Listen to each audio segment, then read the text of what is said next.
All right, team, midweek update for Wednesday, and we're tightening our NFL DFS pool after yesterday's breakdown by leaning even harder into correlation and leverage in a slate where both opponents have a tough defense overall.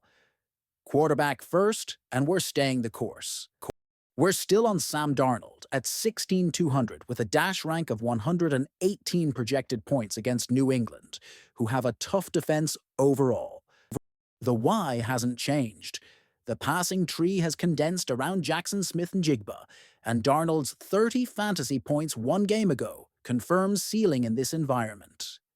Post-Super Bowl coverage underscored his command of the offense, from the title run to Bill Cowher's message about development and trust, which supports our red zone confidence and our correlation with JSN and Jason Myers at about 0% ownership.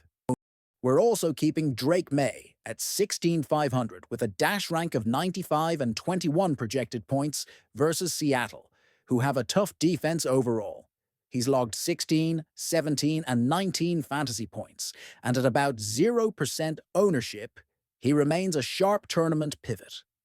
Multiple reports noted he took a pain-killing injection before the Super Bowl and played through a shoulder issue while taking 6 sacks, and there was follow-up this week about his surgery decision. We're buying the bounce back on volume and using Seattle bringbacks to capture a trailing script. Running back, no change at the top. Kenneth Walker III stays a priority at 14,700 with a dash rank of 82 and 16 projected points versus New England, who have a tough defense overall. Recent form is elite at 21, 39, and 17 fantasy points. The news cycle matters here. He was named Super Bowl MVP. Some fans even argued Jason Myers should have won it, and his dad being in attendance for the first time added to the moment. That all reinforces red zone trust and touchdown equity, exactly what we want, at about 0% ownership in a tight game. Here's our tweak from yesterday. We're moving our secondary RB exposure to Treveyon Henderson at 5,700 with 12 projected points against Seattle, who have a tough defense overall. This is purely a price leverage play. Reports highlighted his explosive rookie profile and two-way skill set, and although his recent fantasy logs are modest, he offers a low-cost path to flip May stacks if New England leans on quick-hitting runs and checkdowns to mitigate pressure, all at about 0% ownership. Wide receiver, we're doubling down. Jackson Smith and Jigba remains our core at 11,100 with a dash rank of 127 projected points versus New England, who have a tough defense overall. He's averaging 23 fantasy points per game with a recent 34, 11, and 14, and he's about 0% owned. The news backs the role. Reports said he played the biggest role of any receiver for a Super Bowl winning team in NFL history. He's taken over as Seattle's primary receiving threat in year 3, and he led the league in receiving yards in his statement season. That is elite volume plus ceiling, so he stays locked for MVP and flex constructions. We're also sticking with Cooper Kupp at 7,800 with 9 projected points in the same tough matchup. He's put up 14, 11, and 5 recently and sits around 0% ownership. The reason we keep him is salary relief and correlation. Articles detailed how he integrated into Seattle's offense in 2025 and became a steady starter. If New England shifts coverage to clamp JSN's explosive routes, Kupp can soak up intermediate volume and provide leverage in Darnold stacks. For a value bringback, Mac Hollins at 5,400 with 8 projected points versus Seattle, who have a tough defense overall, is staying in our pool. He's posted 7, 14, and 8, and reports noted he was New England's closest to 80 yards in the last meeting.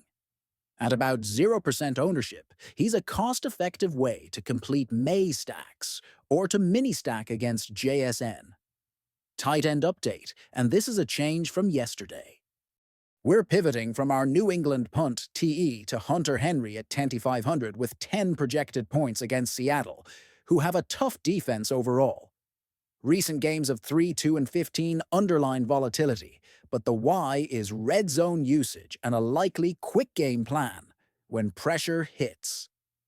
Sportsline specifically highlighted Henry among their early week prop targets, which aligns with our touchdown-dependent leverage at about 0% ownership.